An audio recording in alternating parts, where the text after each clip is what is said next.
ഇനി ഷെക്കിന ന്യൂസിൻ്റെ ഒരു സ്പെഷ്യൽ സെഗ്മെൻറ്റിലേക്കാണ് നമുക്ക് പോകേണ്ടത്. ജനങ്ങളുടെ പ്രതികരണങ്ങൾ തേടുന്ന ഒരു സെഗ്മെൻറ്റാണത്. ബൈ ദ പീപ്പിൾ, പൊതുജനം പ്രതികരിക്കുന്നു.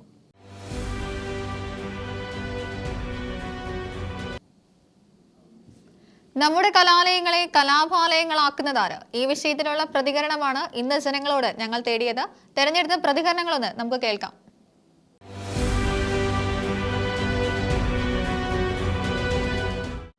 നമ്മുടെ കുട്ടികൾ 18 വയസ്സ് വോട്ടവകാശം ആക്കിയതിൽ കുഴപ്പമില്ല. പക്ഷേ അതിൽ ചില രാഷ്ട്രീയങ്ങൾ കടന്നുകൂടി നമ്മുടെ കുട്ടികളുടെ ഭാവി നശിപ്പിക്കുന്നത് ഒരിക്കലും ശരിയല്ല.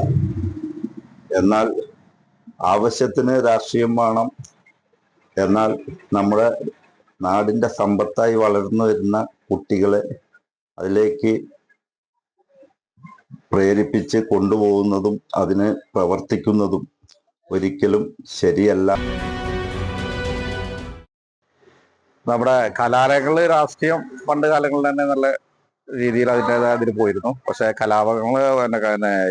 കലാലയങ്ങൾ കലാഭൂമിയാകുന്ന ഈ സാഹചര്യത്തിൽ പുറത്തുനിന്നുള്ള ഇടപെടലുകൾ അത് പരമാവധി ഒഴിവാക്കുക. കുട്ടികൾക്ക് അവരുടെ ഭാവി സുരക്ഷിതമാക്കാൻ വേണ്ടി ഭാവി വോട്ടർമാരാണല്ലോ. ഓൾറെഡി 18 വയസ്സുള്ള കുട്ടികളൊക്കെ സ്കൂളിൽ പഠിക്കുന്നതിൽ അവരെ ഭാവി സുരക്ഷിതാക്കാൻ ശ്രമിക്കുക. ഇടവേളയ്ക്ക് ശേഷം നമ്മളെ കോളേജുകൾ ഒരു കലാപഭൂമിയായി വീണ്ടും മാറിക്കൊണ്ടിരിക്കുകയാണ്. ഇതിൽ രാഷ്ട്രീയ പാർട്ടികൾക്ക് ഭയങ്കര പങ്കുണ്ട് അതിലാക്കുന്നതിൽ.